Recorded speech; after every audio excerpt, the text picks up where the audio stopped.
How's it going, everybody? Welcome to Rolling Lines, an Apples and Genos production, the only after dark afternoon live show in the fantasy hockey universe. My name is Josh Hutchinson, and I'll be your host today. Gugsy and I will be discussing must-make moves, power play deployments, zero-G targets, and we'll be taking mailbag questions. So without further ado, let's go.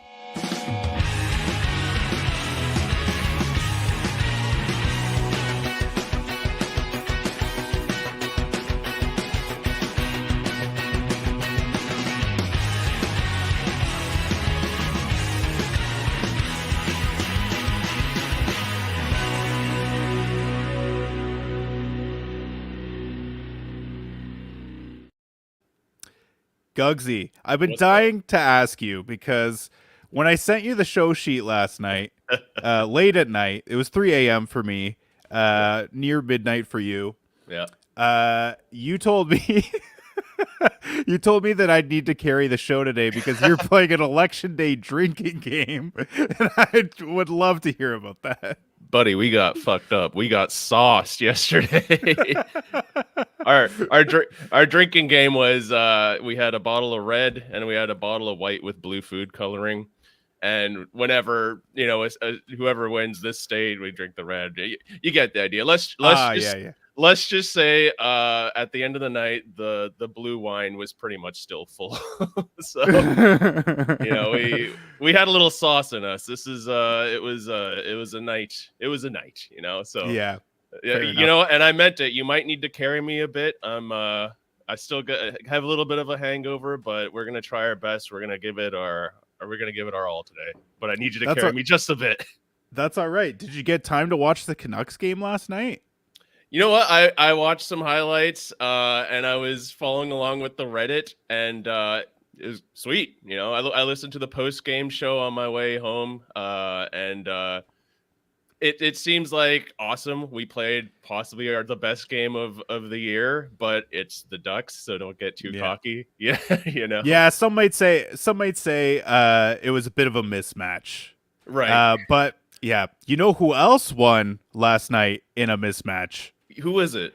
The Toronto Maple Leafs. That's exactly who I was. Not sure if you were thinking anything else. No, that was exactly who I was thinking of. You're right. Over the Boston Bruins, 4-0 win. That was also a very good win. That was without Austin Matthews as well. It was without Austin Matthews. That's and who needs Austin Matthews when you've got the other Arizona boy, Matthew Nyes, dude, who they decided to play him on the power play, and ever since they've literally doubled their season-long goal total on the power play in the last two games. And since they put Matthew Nyes out there, and honestly, he's contributed to every goal they've scored. He's the only guy that's willing to battle in front of the net, and it's crazy. I love this player. This guy is a fucking stud. Even if you hate the Toronto Maple Leafs, which I'm sure a good chunk of you do, just watch a game and pay attention to Matthew Nyes. Like he's the real deal. And we'll talk to him. I don't want to give away everything, but I like Matthew Nyes a lot. I'm sure you do with your Leafs jersey, right? Oh yeah, I'm a huge Matthew Nyes fan. I'm so glad he's there. They're already this classic Toronto, and Vancouver's very similar. Oh yeah. Already talking about how his next contract's going to be huge, and how he's an RFA at the end of the season, and I'm just like, just enjoy it, man. Let's just soak it in. And we haven't had a power forward like this since, I don't know, Gary Roberts. When was that? That was a while ago. Early 2000s. That was so long ago. That was back when people named their kids Gary. That was how long that was. Yeah, man. Yeah, that's right. And that that was a while ago. Yeah, that was a long time, for sure. Lifetimes ago. Yeah. Brother, in the last week, the Winnipeg Jets are still just killing it. The Leafs still the only team that's beat this team. They went 4-0 again last week. They are just a wagon. That team. A wagon, yeah. Amazing stuff. It's incredible what they're doing right now. Connor Hellebuck looks like a stud. When he doesn't, they're picking him up across the board. They're scoring. Nikolai Ehlers has been unbelievable. pacing to have his best season of all time. And it's like, well, maybe you should have been playing him on the power play this whole time. They're the best power play in the league. Who would have thought that who just giving him some extra did any of us think that just giving Ehlers some extra minutes would be a good thing? Yeah, I don't maybe. know. Yeah, I know not every fantasy hockey outlet for the last 5 years. That's But funny. Sometimes I think to myself, I give myself a lot of pats on the backs because I have low self-esteem. But when I do good in my fantasy leagues, I do very well in my fantasy leagues. I'm sure a lot of the Apples and Genos hosts do pretty good in their fantasy leagues. And I think, man, how would I be in an actual GM position? And I think about this, and I'm like, yeah, I would hire you guys, and I'd make Nate like the fucking assistant to my Jim Benning, and I maybe I'm just a cocky idiot, but I feel like fantasy hockey analysts might not be as bad as most people would think at the real job. Just for like shit like this is so obvious to us, Give a minute. maybe not.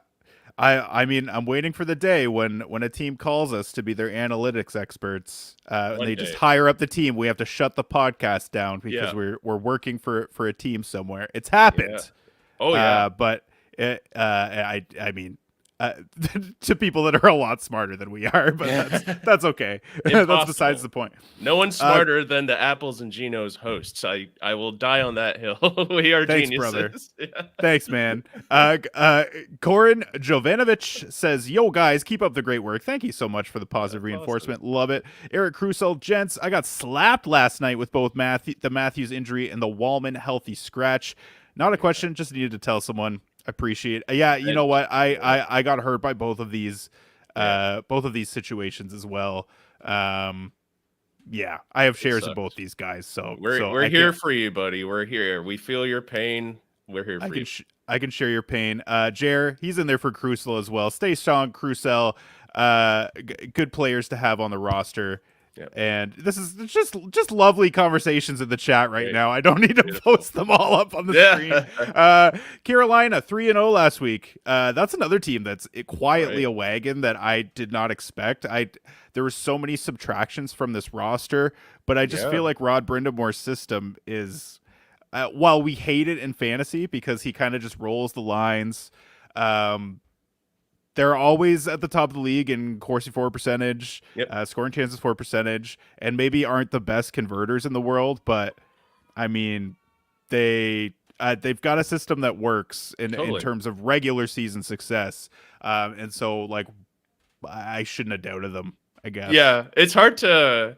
I think someone like Rod has a lot of intangibles he brings because he's a former player who's a legend, and having that guy as your coach in a locker room, it just amps you up. If you've ever seen Rod Brindamore give a intermission speech, holy shit, you get jazzed up, and that's the kind of coach that people run through walls for. So guy's a legend. The guy's an absolute legend. If it didn't bother me so much that he gives all of his players 16 minutes a night, I would be in love with Rod Brindamore. Honestly, it's hard not to be. In terms of individual performances last week, Nate McKinnon and Martin Necas, speaking of the Carolina Hurricanes, both led the league in scoring with 9 points in 3 games each. Martin Necas, bro, I think we got to start giving flowers to Martin Necas. I know, and Blake. Nate, no, well, yeah. I mean, Nate has been reluctant to say much about Necas, just because of his staunch take. I mean, 20 points in his first 11 games,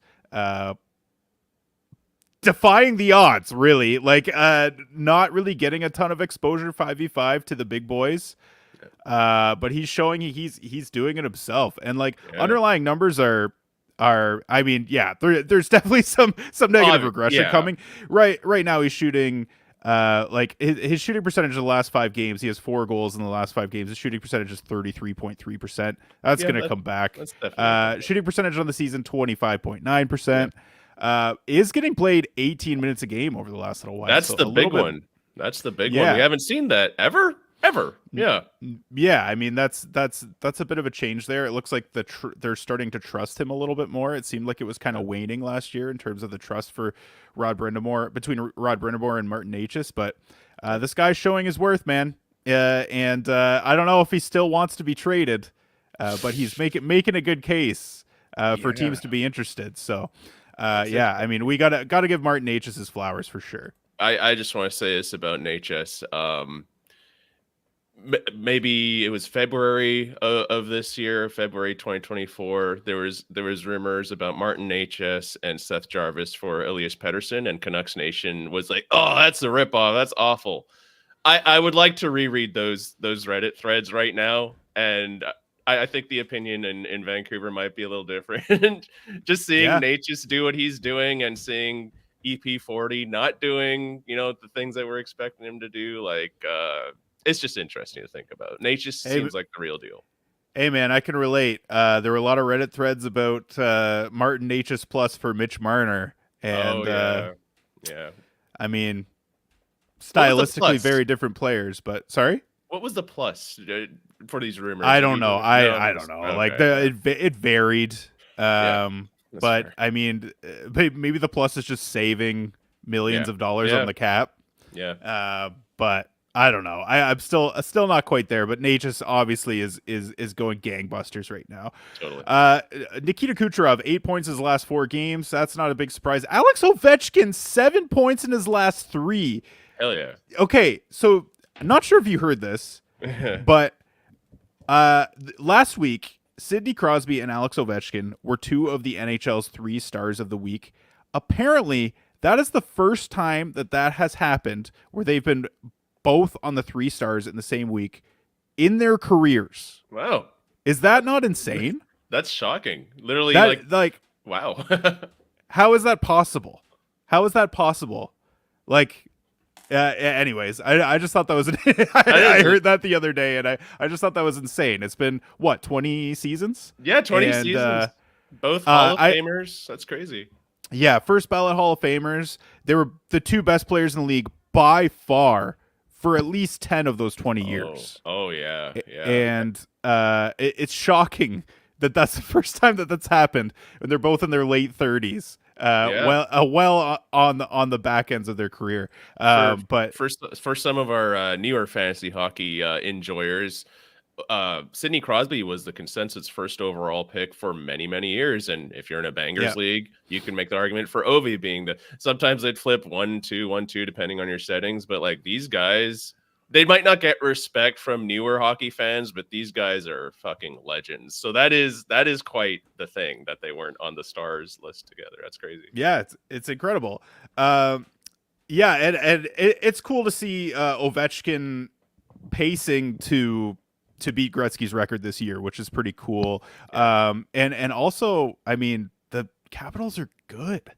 Like I didn't expect for both of those things to happen. Do you believe it? Is this crazy? Are you? I mean, I don't underlying number, like their team metrics are pretty decent too. So it's like hard to. Their PDO is wildly high. Like their shooting percentage right now across the board is stupid. I think they're shooting like almost 15% as a team, which is too high. That's considerably high. Yeah. But their save percentage is bad. Like their goalies have not been good. They're just outscoring their problems right now. But under the hood, like they're generating a ton across the board. I mean, I don't know, man. Like this team might be a legit playoff team at really the very shocking. Least. Yeah, really shocking. I guess last year was everyone getting used to the growing pains of a brand new coach, a brand new system that they're not used to. Yeah, Spencer Carberry, he was a Leafs assistant coach. I guess Carberry knows what he's doing, right? I guess he does. I guess he was the power play guy, right? He was the power play guy, and they haven't had a good power play since, basically. So, oh man, yeah, not great. And then there were a few guys that had 6 points last week. We'll just go into those guys. Anze Kopitar, that's another funny story. Is he's on pace to have more points than shots on goal this year, which is a hilarious stat. He shot 100% last week. 2 goals on 2 shots and 6 points. It's just that guy. Sell high, ladies and gentlemen. Yeah, for real, man. That is wild. Yeah. And Leon Draisaitl, Nikolai Ehlers, as we mentioned before, Kevin Fiala, despite his healthy scratch, which is pretty cool. I guess that worked. That's what the coach. It worked. It worked. very much so. Dylan Strome and Cale Makar, despite leaving the game early last game. It sounds like he's probably going to be okay. He's traveling with the team, and he's going to be a game time decision on Thursday. So it doesn't sound like it's serious. So good news for Avs fans, because they cannot afford to have another major player out with injury. No. They're just starting to get things back together in terms of guys being healthy. That would be not fair. Like, Nichushkin's coming back next week and you lose Makar. Like, come on, hockey gods. Give him a break. It's brutal. So we'll take a couple questions from the chat. Jared says, are we holding Ghost rest of season in a 10-team Bangers Cats league? He doesn't have a high selling price at the moment, but I like his ceiling on a sleeper wagon. Carolina power play 1. Yeah, I'd probably hanging on to Gossespierre, honestly. Absolutely. In a 10-team Bangers Cats, there is definitely just because it's not as deep of a league. Yeah. There's an argument for dropping Gossespierre, but I think as long as he's getting the power play time, I'm probably okay with hanging on to him. You're not going to get that type of offensive production, and I mean, power play points are incredibly valuable, arguably the most valuable category out there, just because they're so hard to find. Maybe not so much in a 10-team league, but I think I'm probably hanging on to Gossespierre. What do you think, Uggsy? It's all about value over replacement, and 10-team leagues, you might have a lot more options for a defenseman on the wire, but it really depends on. Every league's different. I have 10-team leagues where the best defensemen, the power play 1 defensemen, are never on the wire. So if you don't see a power play 1 defenseman on the wire that you think is more valuable than Ghost, then you hold on to Ghost. And let's remember, this is a goal scoring defenseman. That's super valuable even in a 10-team league. Carolina's power play is looking pretty good. I'm going to give him at least a longer leash. I wouldn't drop him, but again, I'd be curious to see what your wire for D-men look like. But in general, I'd hold him. For sure. Jordan says, hey, would you consider dropping Buchnevich to open up a streaming spot, or is he a hold? Standard Yahoo Points League. Man, Buchnevich has had a tough go this year. Really not looking great. Underlying numbers don't look great. Pacing for 44 points on the season. Yeah. I mean, up until recently, wasn't getting any 5v5 exposure to any of the big boys. Like, they were kind of putting him on an island by himself. So it's not a lovely situation for him there. I think it really depends on your league settings and the depth of your roster. But I'm probably still hanging on to Buchnevich. I feel like that's a guy that does have pretty high upside. If he gets things rolling, but the underlying numbers certainly don't look great right now. I don't know, man. Yeah, totally agree. I'd be curious to see how many people in your league, etc. But I agree. Yeah. Goran asks, what's up with Dougie's minutes the last 5 games? 18 average time on ice. Is that a concern? I mean, you've got Luke Hughes coming back, but Dougie's still getting the top power play time, so I'm not terribly concerned about that. I mean, did they dominate their last 2 or 3 games? So that could be a factor, is that they're just trying to rest him when they're up big. Yeah. But it's certainly something to consider, but something to watch as well. Yeah. Definitely. All right. And then I wanted to return to this segment again. There's not doesn't have a ton of legs left. But Philip Gustafson, it's still living. Philip Gustafson has more goals than Nick Schmaltz, Noah Dobson, Max Domi, Miro Heiskanen, Adam Fox, Cutter Gauthier, Lane Hudson. Now, a lot of those guys are defensemen, so are we really expecting them to score a lot of goals? Probably not. But some of them are guys that you got in the top half of your draft. Yeah. And it's probably not feeling great that they haven't scored a goal yet. So Noah Dobson should have more goals than Philip Gustafson, to be fair. Agreed. I'd argue even Adam Fox, even though he's not really known as a goal-scoring defenseman. Yeah. Nick Schmaltz also a bit of a surprise there. That is kind of crazy. But yeah, I think we gotta just keep rolling. What? To shift change. That was a surprise. You didn't know that was coming, did you? Hell yeah. I'm glad we're incorporating that. Don't sue us. Don't sue us, Fred Durst. We're big fans. Hey, No, it's okay. It's okay. It's not it's it's not 15 seconds. I think it's okay. It's just a little drop. All right. So let's go to shift change. My ad of the week is Connor McMichael.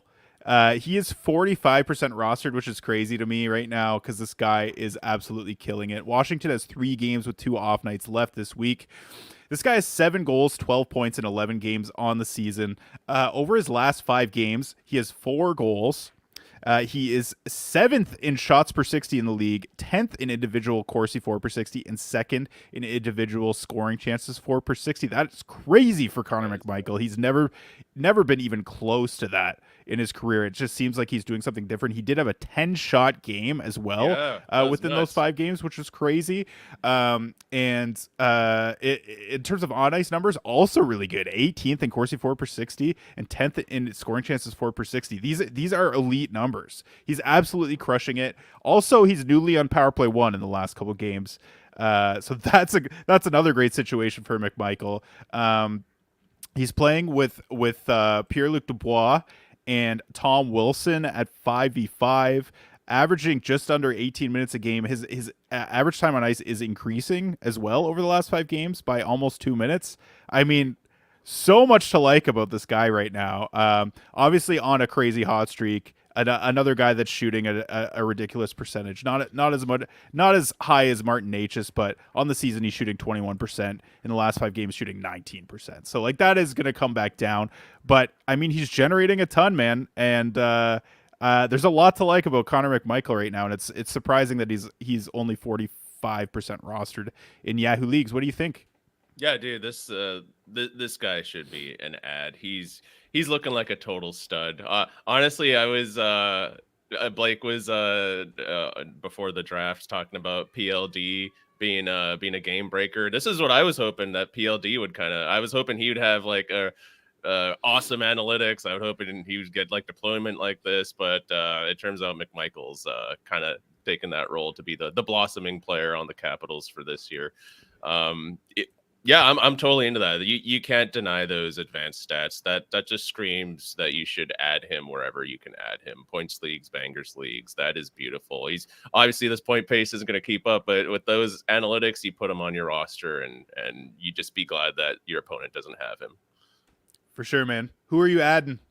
As we talked about, I'm really into Matthew Nyes. He's such a natural talent, and with Matthews fucking off. This could be a huge opportunity for him. It seems like Matthews' injury isn't going to be too bad, and he'll be back. But you know what? We never know. Injuries are never straightforward in this league. So if Matthew Nyes takes another 2 or 3 games, while Matthews, man, that's confusing. While Matthews is recovering, sky's the limit. I'm just the thing that makes me really excited about Nyes is Leafs Nation. Everyone knew this guy was a player since his NCAA days, and what's special is Berube is trusting him. Berube is giving him huge amounts of minutes. Berube has a role for him, and Berube wants to give him steady deployment. And even if Matthews takes back that power play 1 spot, even if Nyes goes on power play 2, I think I'm still going to give him a bit of a leash, a medium to long term leash, because I just like this player so much. What do you think? I'm sure you have a ton of opinions on Nyes. I love Matthew Nyes. Like this Yeah, guy's man. a banger as well. Like That's crazy. an absolute truck. Yeah. Getting exposure to Matthews and Marner when Matthews is in the lineup. And in terms of the Matthews injury, I mean, it is a little concerning just because he hasn't looked himself Yeah. so far this year. So you wonder if it's just a lingering thing. And there wasn't like a point of impact or anything. It was just kind of all of a sudden he was missing the game. He's day to day. So you Is it a wonder. risk issue? I know he had an upper body injury he suffered an upper body injury in the first preseason game and then sat out for basically the rest of the preseason. So my concern then was, is this going to be another wrist issue? Yeah. That's what happened 2 years ago when he scored only 40. Oh, only 40.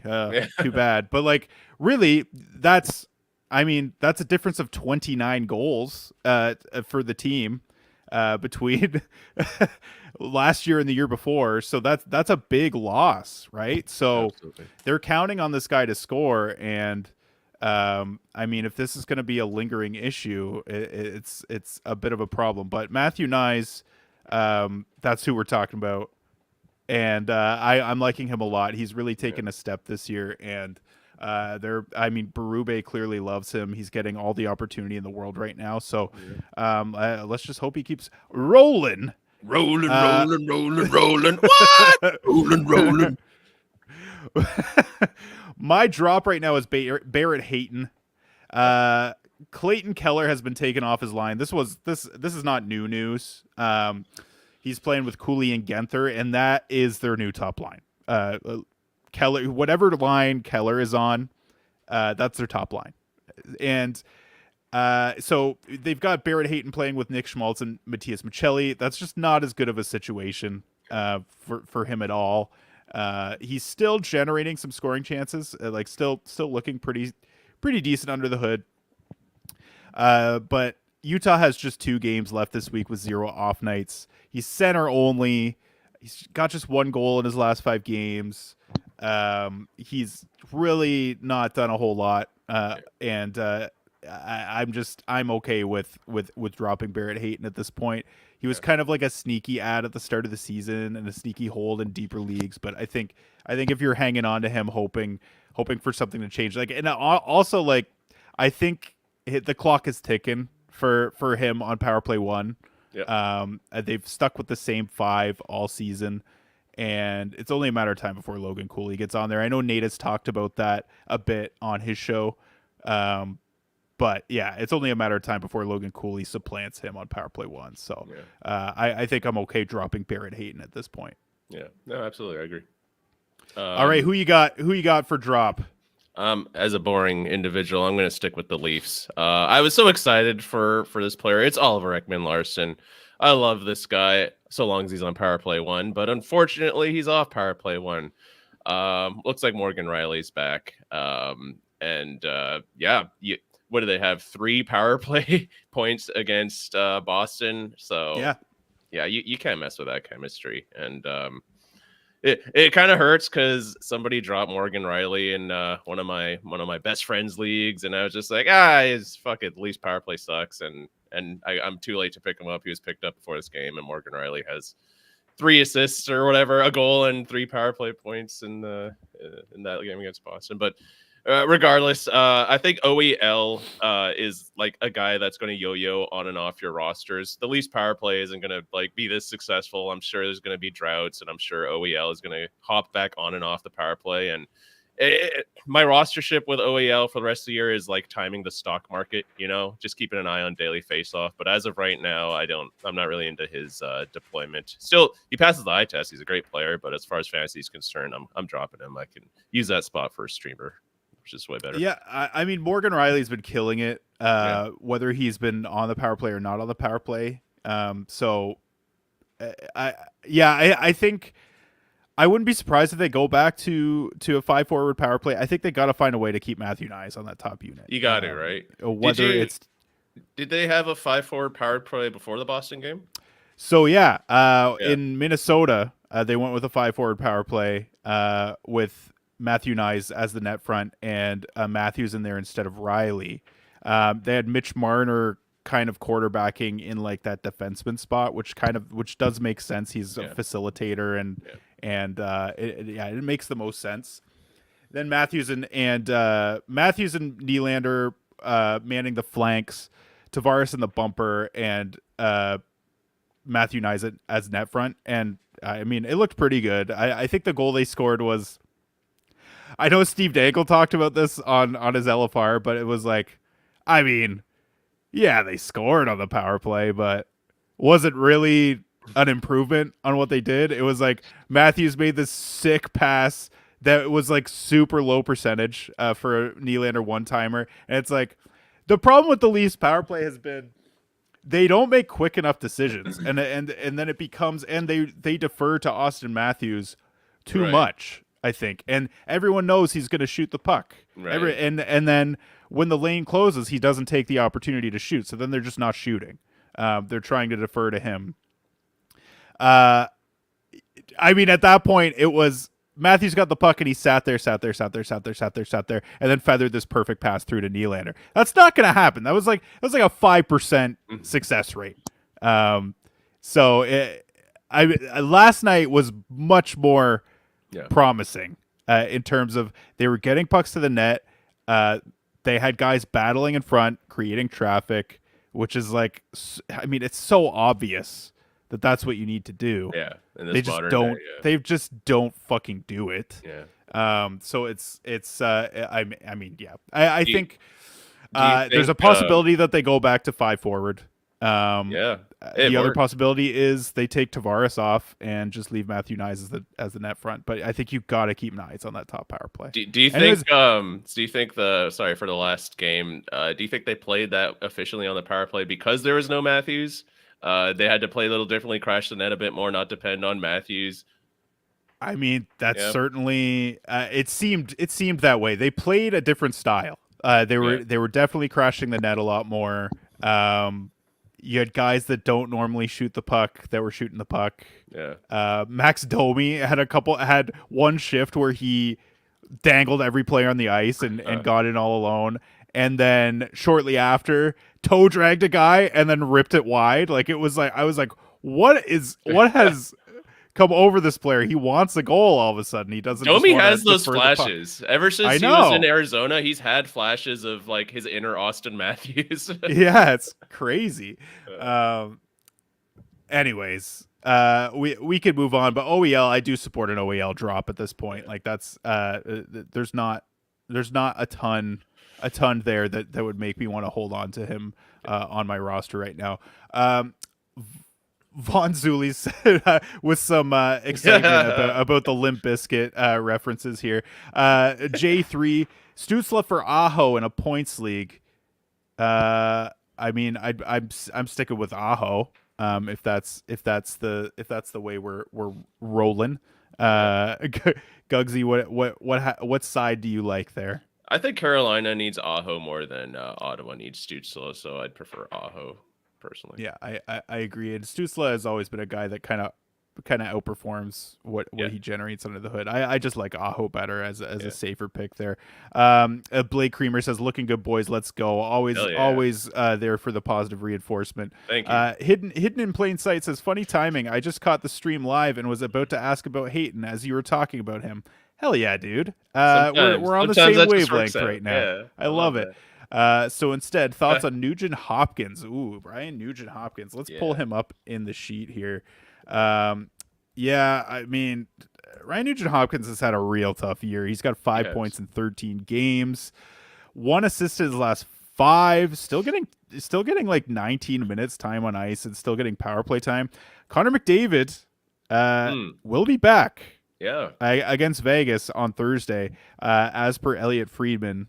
So that's exciting for them. I imagine they just go back to the regular power play deployment, which is good news for Ryan Nugent Hopkins. What does that mean for him 5v5? I don't really know. They've kind of mixed the lines all over the place. He's playing center right now. We'll probably go back to the wing, I would imagine. okay. But I mean, Nuge is a weird one, man. Like he doesn't have amazing underlying numbers most of the time. And I don't know. It really is dependent on who he plays with. And he goes through flashes of being incredible and then flashes of just being kind of pedestrian. So I mean, I'm not saying you should drop him, but no, I'm just saying you probably need to weather the storm a little bit. That's just it. That's the perfect way of putting it. It's like he has ups and he has downs. And personally, I don't have any Ryan Nugent Hopkins shares because I never liked his analytics, and I think that people are still valuing him as like remember his 100-point season and his like 40 power play point season. I think a lot of people still have that Nugent Hopkins in their mind when it's draft season, so I just didn't catch him for good value. But yeah, he's gonna once McDavid is back, he's going to improve, and you could probably do a sell high at that point. Hold on to him and wait till he gives you some better points and maybe shop him.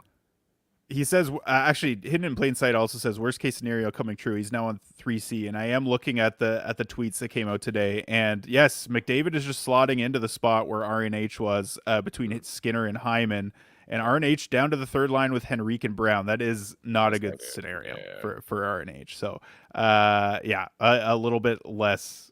I'm a little bit less optimistic about Edmonton that. power play though. Edmonton power as we know, the Oilers kind of mix their 5v5 lines around a bit. I wouldn't be surprised to see Bot Colson move back down at some point. I don't think that that's a guy that is a top 6 forward, despite Tell me about it.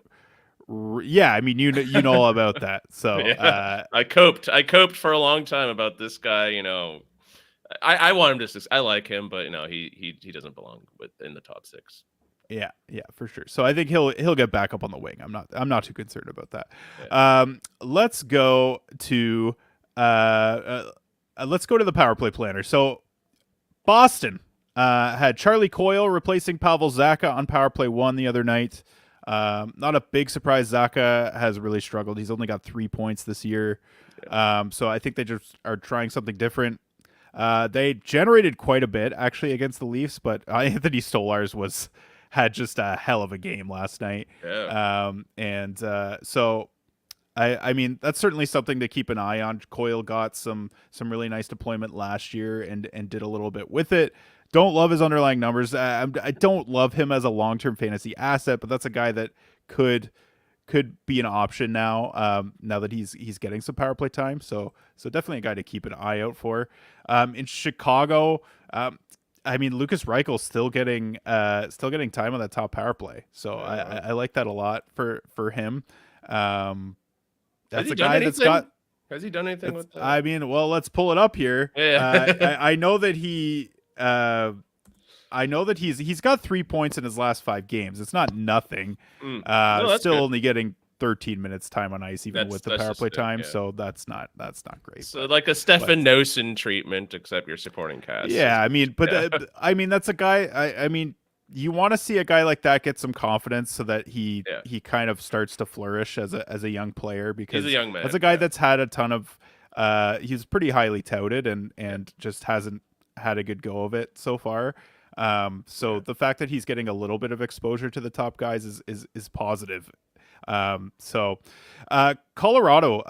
Arturi Lehkonen back in the fold, replaced Ivan on power play 1, which is probably for the best. I mean, Ivan had some pretty decent production when he was there, but great meme, that guy. You definitely want Arturi Lehkonen there in his stead. Cale Makar, as we mentioned, left the game with an injury. Devon Taves, if Makar isn't good to go, will probably slot into that power play quarterback spot. But it doesn't seem like it's going to be too bad of an injury, so it may only be for a game or two, if that. In Dallas, Logan Stankoven in the last game in the Global Series replaced Wyatt Johnston on power play 1, which is an interesting development. And they got some true power play 1 treatment, which is unusual. Like, they've been splitting the power plays pretty evenly in terms of time on ice. So it's something to watch for sure. But Stankoven getting some burn here. This guy is, there's a lot of stank over there in Dallas. So that's an interesting development for sure. Getting some time with Rupe Hintz on a line. I don't know if you'd consider it the top line. Rupe Hintz, Jamie Benn, Logan Stankoven.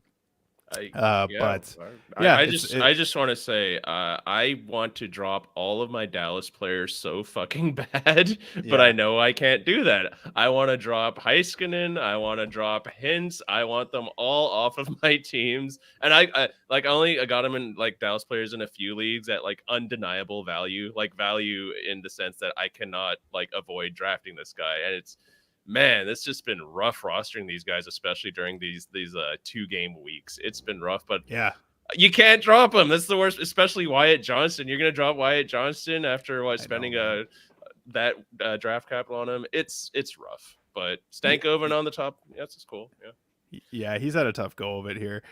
Detroit, we've got Mo Seider on the top power play. I did want to touch on this because Eric Gustafsson did draw into the game the other night, and Seider was still on power play 1. So it does seem like they're they are getting a little more comfortable with playing Mo Sider on the top power play, which for anyone that invested draft capital in Sider, that's really good news. That's huge. That's exceptional news. That's huge. And that's a guy that may be a little bit more interesting going forward, maybe even into next season. So yeah, definitely something to keep an eye on there. But that's and they've loaded the top power play back up with the big four there in Detroit. Andrew Kopp no longer on power play one. You're off the case. You're off the case. Yeah, the cop. The Oilers. Ekholm has been the McDavid replacement, but it sounds like McDavid's going to be back, so that's not really relevant information anymore. The New York Islanders. They played a top power play line of JGP, Anders Lee, Bo Horvat, Oliver Wahlstrom, a guy that we haven't heard from in a while, an old Apples and Chinos favorite back in the day. Remember when he was like 9 years old and he had that highlight reel goal? Do you remember that at all? Am I dating myself? No, I don't remember that. Man. No. Okay, so like this must be like 2009, 2010 when he was like a minor league child. He had a viral, like it was a shootout goal, or either he just had a breakaway. It's a sick goal. And I remember when this guy was being drafted, that highlight reel goal was recirculating, and we were all so excited. Wahlstrom and Dobson were like back-to-back picks in that year when they got picked, right? I honestly, brother, the amount of bandwidth that I spend on the New York Islanders is very small. Yeah, okay. So Forgot I don't about that. that. Yeah. But, no, I don't blame you. It's the New York Islanders. I don't blame you. But yeah, no, I mean that's cool. I'm surprised that I don't remember that, and or at least haven't made the connection between the fact that highlight is Wahlstrom's. I'll have to look that up after the show. So I mean, I obviously don't love that power play unit at all. No. Pittsburgh, we've got Matt Grzelcyk up on power play one instead of Chris Letang. Also, not a big fan of that. No. But I mean, that does give him a little bit of fantasy value, so definitely something to keep an eye on. Although it sounds like Brian Rust may be back by the end of the week, so that they could go back to the 4 forward. One defenseman power play potentially. Like if they're not, if they're feeling like Chris Letang, it's not working with Letang and Carlson on the top unit, and they're willing to put Matt Grzelcyk in, I think they're probably willing to go back to Brian Rust, Raquel, Malkin Crosby, Carlson. So I mean, we'll see what happens, but it remains to be seen what they actually decide to do. But definitely something to keep an eye on there. The San Jose Sharks, Jake Wallman was healthy scratched. Boo. Despite, I mean, this guy must be a shitty human or something. I don't know. Yeah, I'm wondering because like we all clowned on Yzerman for giving up a second to get rid of him, but now I'm just wondering like, what is this guy like in the locker room? Why? What's up with this? Because he's a talent as far as hockey is concerned. He's very talented, and he's been very good this year. Very good. On the Sharks. He's on like a 55-point pace on the Sharks, which is crazy to me. Not even getting full power play one treatment a little bit, but has been even more hot lately, so that makes it even more surprising. But Timothy Liljegren did play on the top unit. I mean, didn't do a whole lot with it, but Macklin Celebrini also back in the lineup as of last night, so that is promising as well. He is on the top unit there with Alex Wenberg, Michael Granlund, and Tyler Toffoli. So I mean, that certainly makes power play one in San Jose look a little bit more enticing with Celebrini back in the fold. So maybe Timothy Liljegren is a guy to look at because he got power play one treatment even with Wallman in the lineup in his first game in San Jose. So it looks as if they're looking at him to be a guy to run the power play, which is great for Liljegren. I think that's a guy that can do that. But he did in the Leafs just last year, right? What happens going forward, but. Yeah, he's done it before. Coming up in the minors, he was always a power play one quarterback. Yeah. He always played the power play, and really like I mean, I remember when he was drafted as like as a guy that had some really good offensive upside. Yeah, So 17th overall, 2017, I think, right? 17th overall, Yeah. and a guy that the only reason he went 17th overall, like he was projected to be a top 5 pick before Yeah, that, he was a steal, I but remember. he got mono, Mono, and yeah. missed a good chunk of the year, and then when he did play, he just wasn't himself. So Yeah. in his draft season, so he dropped to 17th, and I remember when they got him there, I mean, everyone was like, It's a "This lot is a of huge excitement. steal," Yeah. and it just hasn't worked out. So hopefully he Yeah. flourishes there in San Jose. Yeah. He's I like certainly him. getting the opportunity. And actually, apparently it's Liljegren, not Right. Lilligren. Lil Jigrin. So I've got to try and remember to say it that way because he That's gonna be specifically tough. asked to be called Liljegren all of a sudden. So Yeah. that's going to be a Okay. tough one to remember. Seattle. They got some true power play 1 treatment in the last game in terms of ice time. Eberle, Chando Steves, Jared McCann, Eli Tolvanen, Brandon Montour. That's probably about as good as it gets there. I'd like some Oliver Wahlstrom love, or not Oliver Wahlstrom. Jeez, Beniers? Bjorkstrand, Oliver Oh, Bjorkstrand. Too Bjorkstrand. much Wallstrom talk here. Yeah. Look up that highlight reel goal, everyone. It's great. Yeah, I guess so. The St. Louis Blues, they've got Perunovic and Falk. So 2 defenseman unit there. I'm not a fan. I don't like that at all. Mitchell Chaffee was playing on power play 1 with Braden Chaffee. Point out. I don't know how long Point will be out for, but that's an interesting. I mean, they don't have a lot of options outside of the top guys. So That Point one is because he was like holding his crotch and he's had some problems with his groin area in the past. So maybe this guy is a bit, maybe look at him. I don't know if you want to hold him or even add to your roster yet, but maybe watch list him because who knows? Point might be out for a bit. Who knows? Yeah. We already talked about the Toronto power play. We don't need to talk about that again. And we also mentioned Connor McMichael playing on the top power play. That also means PLD demoted to power play 2. So that's worth noting too. So sorry, Blake, not great. You've had some good takes this year, but PLD getting pushed off top power play. All right, let's go to from 0 to hero. There's just a few goalies I want to touch on. It's been a little dry, the sub 50% rostered goalie market right now. But I do want to touch on a few guys.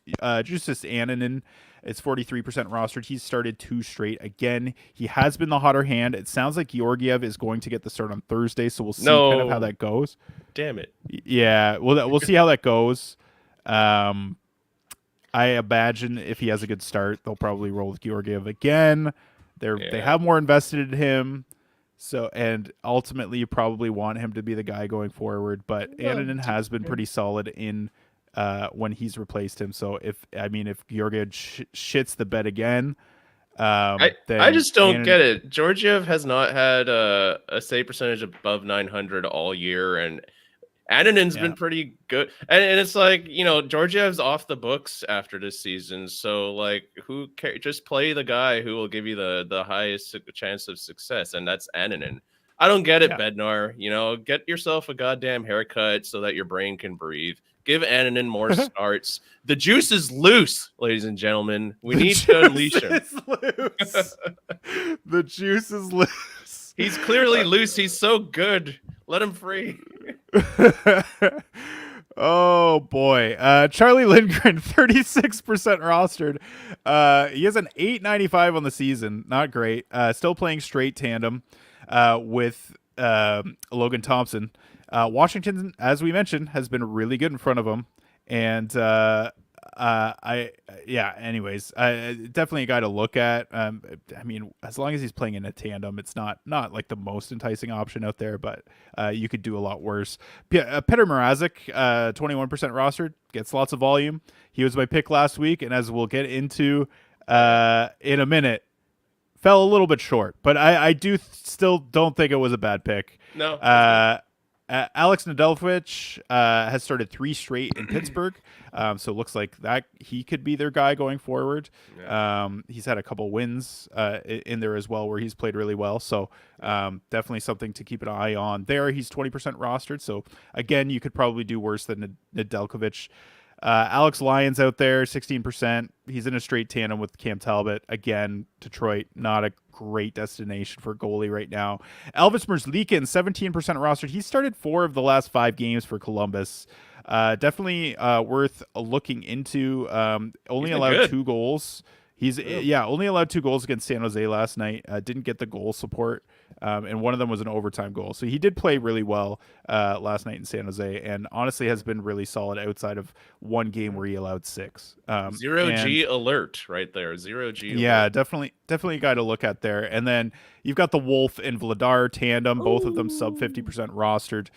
Calgary, I believe, has 4 games over the next week, and that's not a scoring week. That's between now and Yeah. the next time we do rolling lines. Calendar week. Yeah. So Binksy in the chat, never Elvis, F Elvis. Okay, all right, that's fine. I feel like he was always an Elvis hater, even when I was high on him. So, and he's probably right. Let's be honest. All right, let's go to Hutch versus. I mean, it hasn't been good for me so far this year. I'm 0-3. Last week's verdicts, you picked Sam Urson, and he fucking crushed it, even getting hurt. Yeah. He had 23.4 kick-upful points. Mrazek had 12.9. So, I mean, a much better showing from me this week. This is the first time I've been in the positive in terms of points. So that's, I mean, that feels a little better, I suppose. But Sam Urson just happened to have a great week. So, Gugsy. Yeah, I'm happy for him, yeah. Week 4, who are you going with this week? For the 3rd straight week, Samuel Urson. No, I'm just kidding. He's been serving me well, but I'll spice it up a bit. It's Jake the Snake Allen, ladies and gentlemen. I'm excited for this guy. He's been solid ever since he came to New Jersey, reaching back to last year, to be honest. And so the Devils have 3 more games this week. They're facing Montreal and a back-to-back against the Islanders and the Sharks. I vibe check here. I feel like Jakey Boy is going to get 2 of those 3 games. And we as a Canucks fan, I hope Sheldon Keefe realizes that Jacob Markstrom needs rest. You know, he's getting older. He's got knee issues. You need to, if you have a Jake Allen to take the load off, you should be utilizing that Jake Allen. I'm a big fan, and also I was checking out Hockey Viz, and New Jersey's been playing really solid defense in front of their goalies on 5v5. They take away a lot of high danger opportunities from their opponents, and that's what picking up a goaltender is all about for me. How the defense is playing in front of them. So Jake Allen's very available. I think he's like 16%. Don't quote me on that, but he's very available, and I'd definitely be rostering him, and that's my pick. All right. I'm hoping that this opens the door for me to potentially get my first win here. I'm going to go with Dustin Wolf. As I mentioned, Calgary has 4 games. They're going with the straight tandem right now. So that would lead me to believe that Dustin Wolf should get 2 of those 4 starts, unless Dan Vladar absolutely kills it.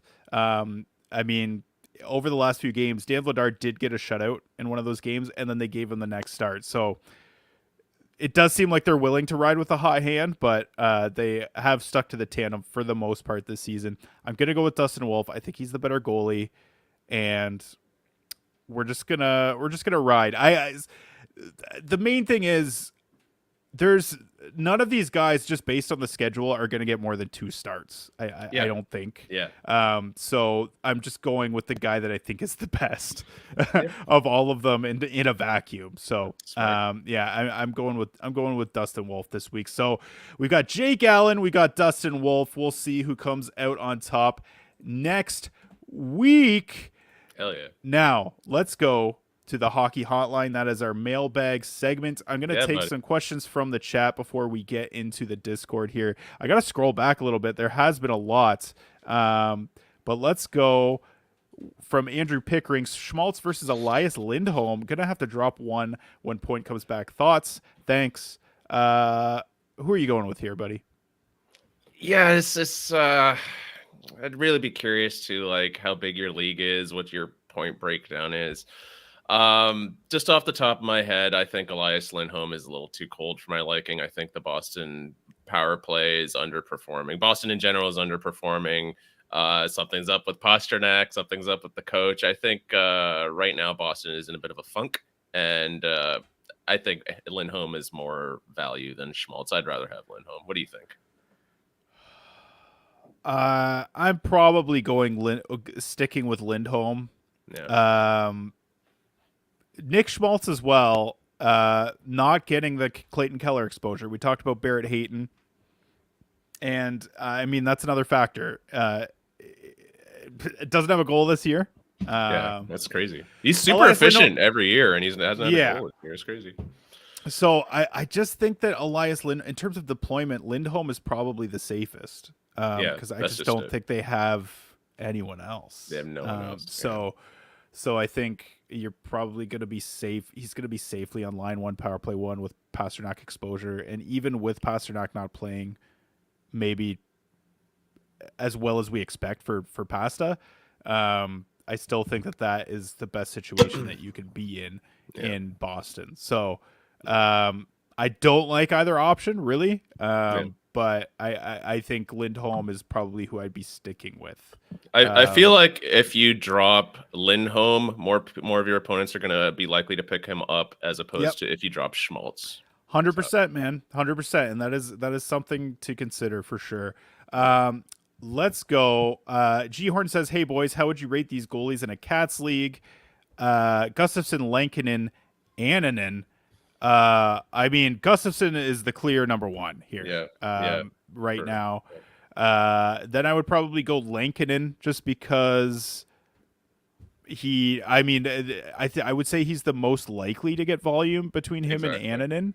Yeah, Annunen, there is some risk because obviously, like we mentioned before, Georgiev, they want to give him starts. So, yeah. whereas Lankinen has kind of just grabbed hold of the starter spot in Vancouver for the time being, and has played extremely well. So, yeah, I think I'm going Gustafson, Lankinen, and Annunen for sure. Yeah, What do you I think, agree. man? Absolutely agree. Just like how you typed it out, Gustafson's the first priority, Lankinen, then Annunen.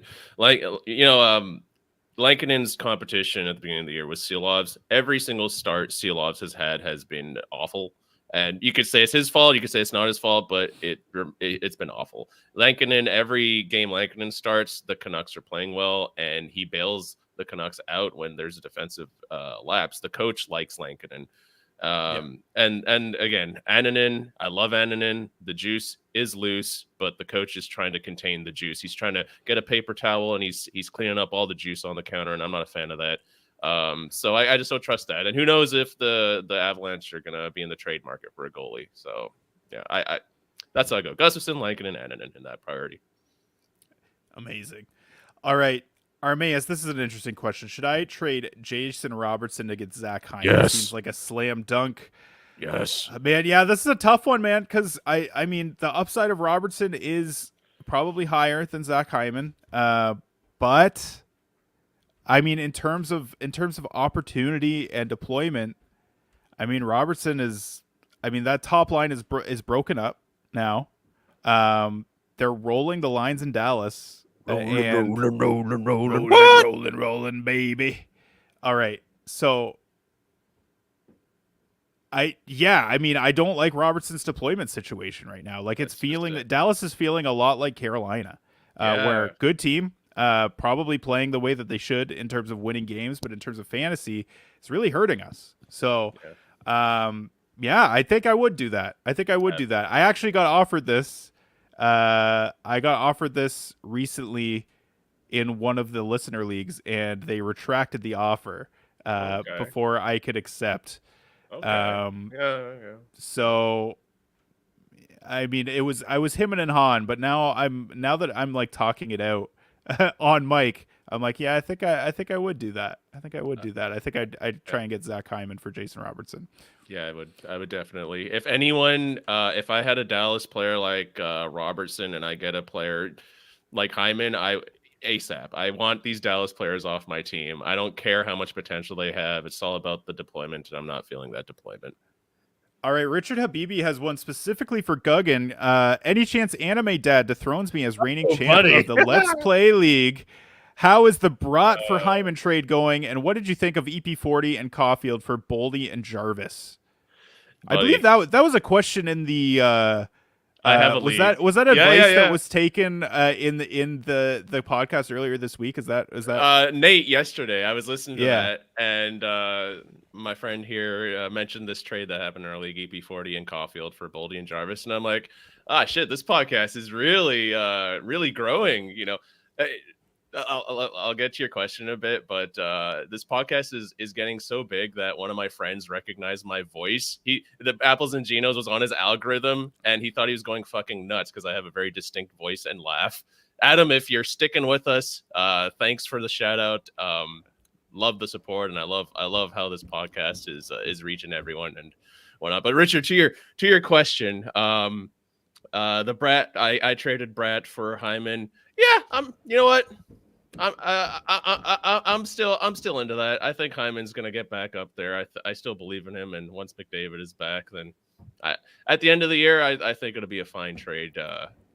More of a win-win for everyone, to be honest. And for EP40 and Caulfield for Boldy and Jarvis, I'd rather have Boldy and Jarvis. That's what I think about that. I think the Boldy and Jarvis side won that trade, and that's coming from a Canucks fan. So, what do you think about that?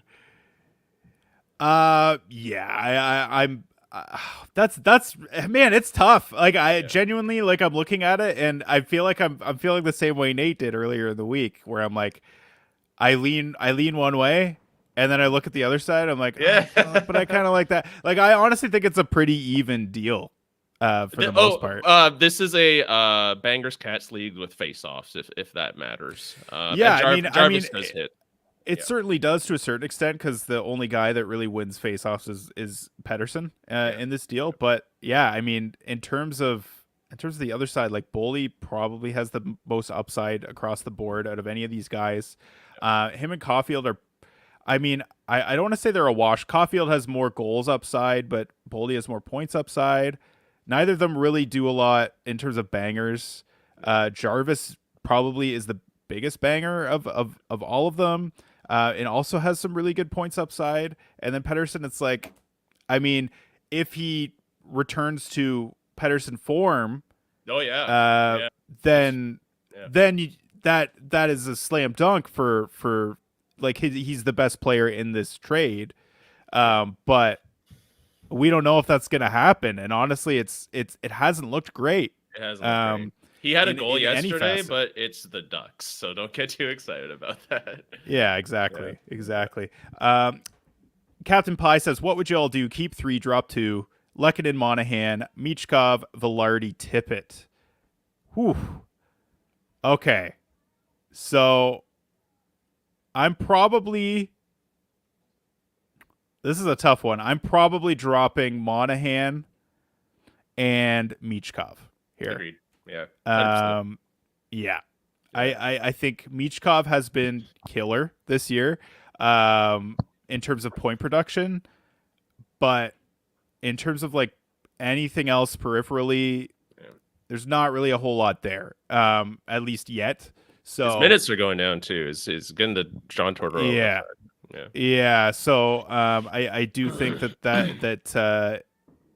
that's probably not a great situation there. Gabe Velarde has gotten real hot lately, and finally, and I mean he's been getting incredible deployment all season. So you definitely want to stick with that guy. Arturi Lehkonen's going to get the full Monty. Incredible deployment there in Colorado, and you just want to be in on that Colorado power play. Pick him up. Pick up Lehkonen. If any of you have him on your wire, check right now. Pick him up. I snatched him for free. I was so surprised in one of my leagues. Check right now. Yeah. And yeah, Tippett just does everything, right? So I think I would take Owen Tippett in terms of flyers. I would take Tippett over Michkov, but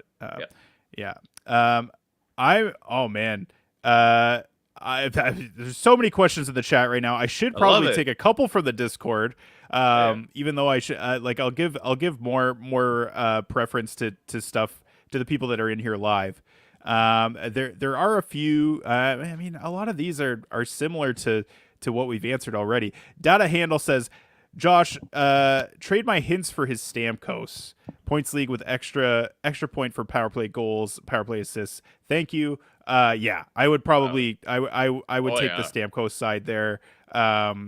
He's definitely a buy low, and yeah, I think Nashville under the hood has honestly looked pretty good for the most part. So, and their power play especially has generated a ton, and they haven't converted as much as they probably should. So, and Stamkos is obviously a huge part of that power play. He's a huge part. Look at their deployment, compare their minutes. I think it's a no-brainer. Stamkos over Rupe 10 out of 10 times. At the end of the year, I think it's going to be such an obvious choice that you'd be kicking yourself if you don't trade your Rupe hints for Stamkos. That's just me. That's my opinion. Yeah, for sure. Yeah, if you can get that done, you go for it. Let's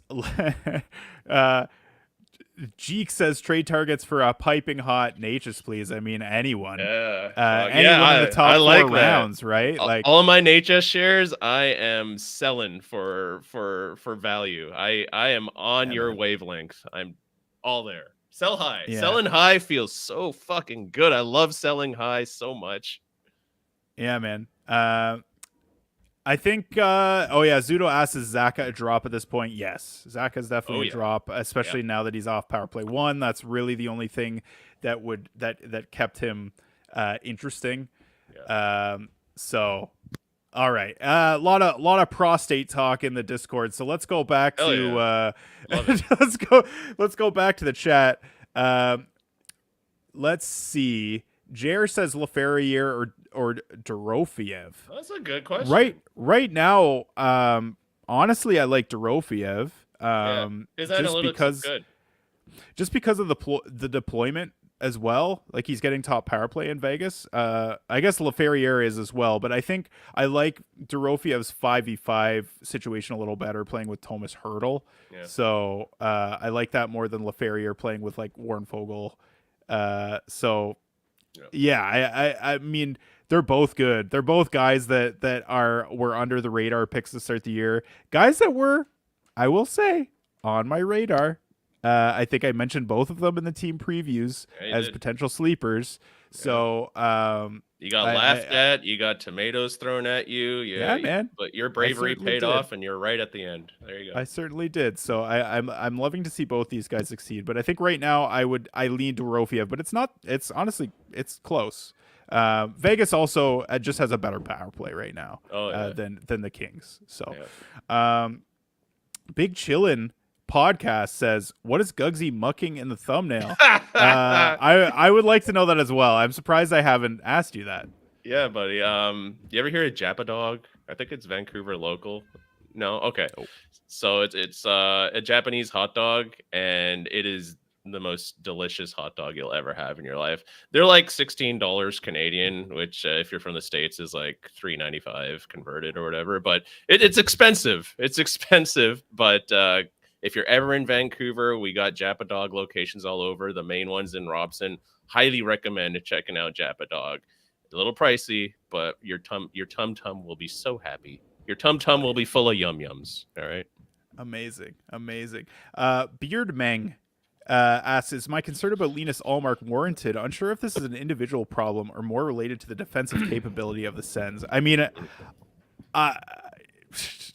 yeah, I mean, the defensive environment in front of him is quite there's a stark change between last year and this year. I'm not concerned about Linus Ullmark as a player, although he has had some injury issues, so that could be a factor here. He has in terms of the way that he's playing.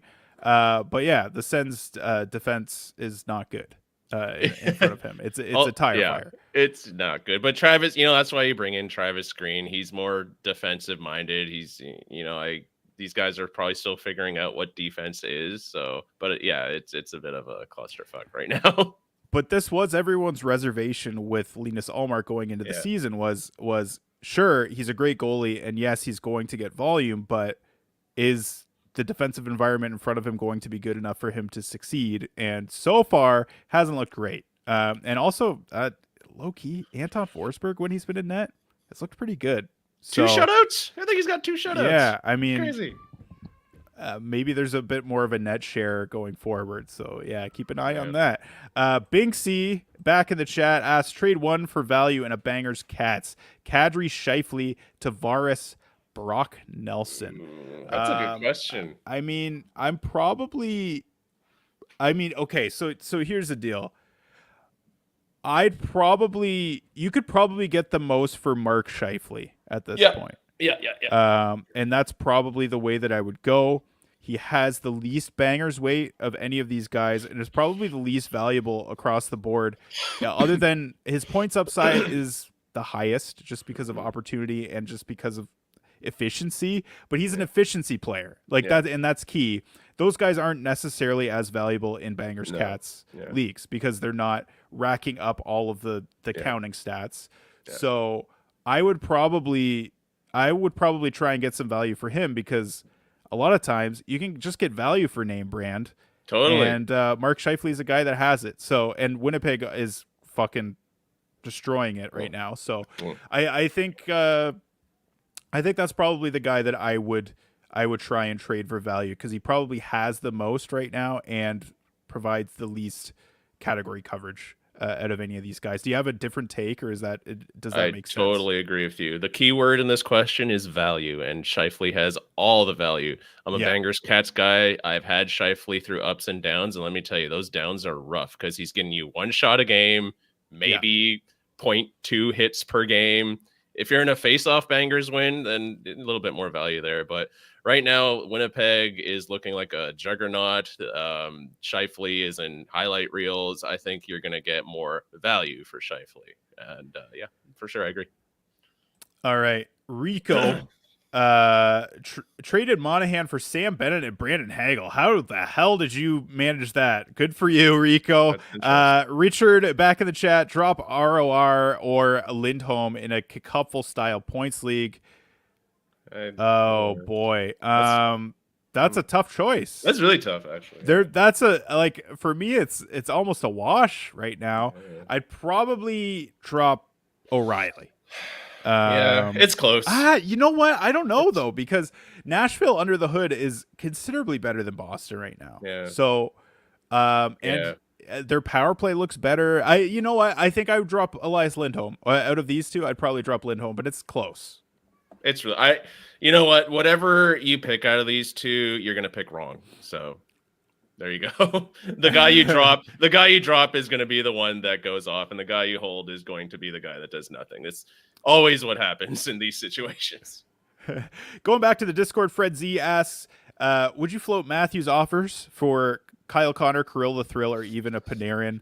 I assume that means you trade for Austin Matthews, in which case I would say yes. I do think he still holds more value than any of these three guys. I'd definitely be hesitant with Kirill for sure, but Panarin and Kyle Connor, like if you can get Matthews for Kyle Connor, that's outstanding value. So insane, absolutely, I support that.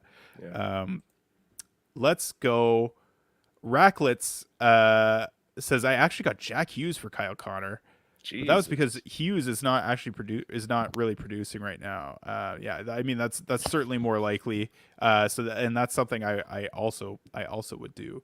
All right. Again, way too much prostate talk in the Discord.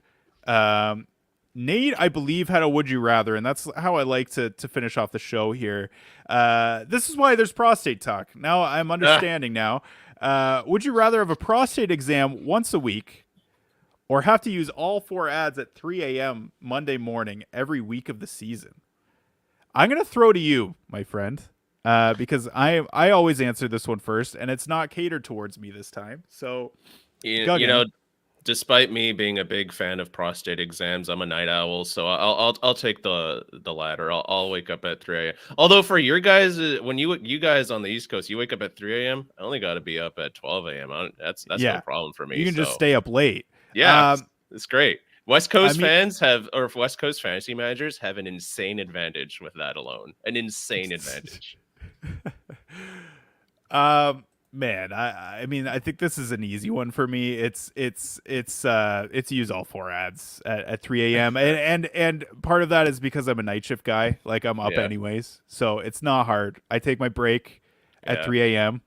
and just make my picks. So Look at us. A couple it's of really night owls. it's not complicated for me. Yeah. And so as much as I uh, might enjoy a finger in the bum, I don't really know. Nothing wrong with that. Nothing wrong with that. But you know, I'd 100% prefer 100% prefer to use my ads at 3 a.m. That's for sure. Yeah. Yeah. Well, man. I mean, that's I think that's all we got for today until Cool. next week when we keep What? Please leave us a review on Spotify or Apple Podcasts. Thank you to those who already have. It's helped us a ton with our audience growth. Subscribe to our YouTube channel. We've got lots of fun video content over there. Everyone that's in the chat right now, hit like on the video if you could. Helps us a ton. I mean, if you haven't subscribed yet, what are you doing? Subscribe, Get on buddy. that. Subscribe. Do it Also, if you like our content, check out the Apples and Ginos Patreon to support us on a monthly basis. Hop into the Apples and Ginos Discord server. We're having tons of discussions about fantasy hockey in there. Shoutouts to the band They're There for providing our music. Their Spotify link is in the episode description. Follow us on X. Nate is at Apples Ginos. Blake is at Blake Creamer AG. I'm at Just Josh and 41. Please practice, safe stats, and happy streaming. Have a good one, folks. Have a good one, everyone. Excellent. Soon the championship will be ours. All ours.